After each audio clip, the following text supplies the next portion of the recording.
السلام علیکم ورحمۃ اللہ وبرکاتہ۔ الحمد للہ رب العالمین والصلاة والسلام علی رسولہ الکریم وعلی آلہ وصحبہ اجمعین، اما بعد۔ محترم سامعین کرام، صحیح مسلم کتاب البر والصلۃ والآداب حدیث نمبر 2567 یعنی 2567 نمبر کی صحیح مسلم کی یہ حدیث ہے۔ سیدنا ابو ہریرہ رضی اللہ عنہ نبی کریم صلی اللہ علیہ وسلم سے روایت کرتے ہیں کہ ایک آدمی اپنے دینی بھائی سے ملنے کے لیے گیا جو کسی دوسری بستی میں رہتا تھا۔ نبی صلی اللہ علیہ وسلم نے فرمایا کہ اللہ تبارک و تعالیٰ نے اس کے راستے میں ایک فرشتے کو اس کے انتظار کے لیے مقرر فرما دیا۔ حدیث میں ہے کہ جب وہ شخص اس فرشتے کے سامنے آیا تو اس فرشتے نے اس سے پوچھا کہ کہاں جانا چاہتے ہو؟ اس آدمی نے کہا کہ میں اپنے ایک دینی بھائی سے ملنے کے لیے فلاں گاؤں میں جا رہا ہوں۔ فرشتے نے پوچھا کہ تمہارا اس پر کوئی احسان ہے جس کو تم مکمل کرنا چاہتے ہو؟ اس نے کہا نہیں، میں کوئی احسان کی بات نہیں ہے، کوئی نعمت کی بات نہیں ہے، مجھے اس آدمی سے صرف اللہ عز و جل کے لیے محبت ہے اور اسی خاطر سے میں اس سے ملنے کے لیے جا رہا ہوں۔ فرشتے نے کہا کہ میں بھی اللہ تبارک و تعالیٰ کی ہی طرف سے تمہاری طرف بھیجا ہوا ایک قاصد ہوں، اور اللہ تبارک و تعالیٰ نے تمہارے لیے یہ پیغام دیا ہے کہ جس طرح سے تم اپنے اس دینی بھائی سے صرف اللہ تبارک و تعالیٰ کے لیے محبت کرتے ہو، اللہ تبارک و تعالیٰ بھی تم سے خاص محبت کرتا ہے۔ محترم سامعین کرام، یہ حدیث ہے۔ حدیث کا ترجمہ اور اس کا مفہوم ہم نے آپ کے سامنے پیش کیا ہے، لیکن اس حدیث کے اوپر غور و فکر کرنے کے بعد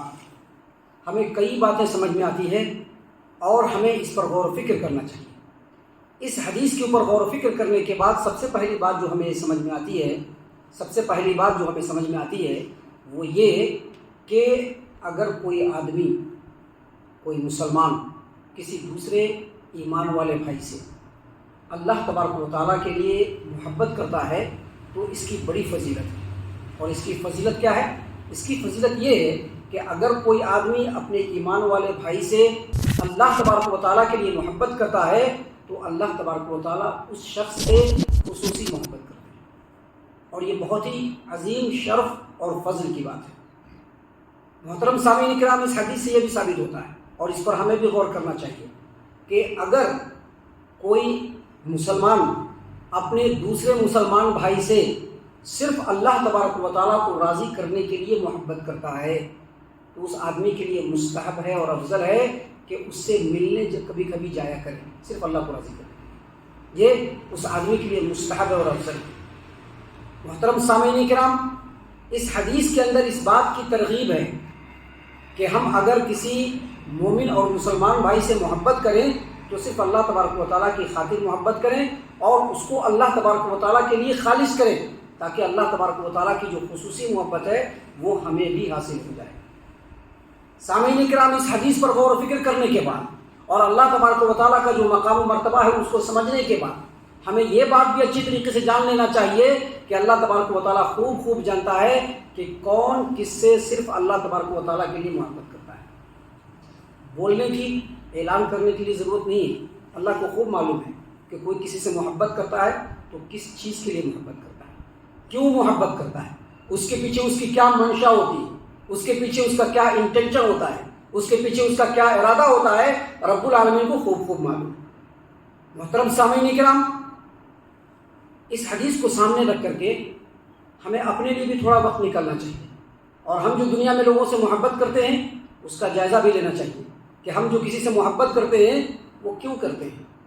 کیا کوئی دنیاوی مفاد ہے؟ کیا کوئی فائدہ ہے؟ کیا کچھ حاصل کرنے کا پلان ہے؟ یا ہم اللہ کو راضی کرنے کے لیے کسی مسلمان سے محبت کرتے ہیں؟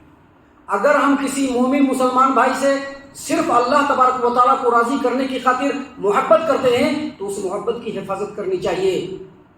اور اگر نہیں کرتے ہیں تو اس محبت کو اللہ کے لیے خالص کرنا چاہیے۔ اللہ تبارک و تعالیٰ کے لیے کسی مومن صالح اور نیک بندے سے محبت کرنا چاہیے تاکہ اللہ تبارک و تعالیٰ کی خصوصی محبت ہمارے لیے بھی ہو جائے۔ یہی باتیں اس حدیث سے ہم لوگوں کو کلیئرلی اور کمپلیٹلی پتہ چلتا ہے۔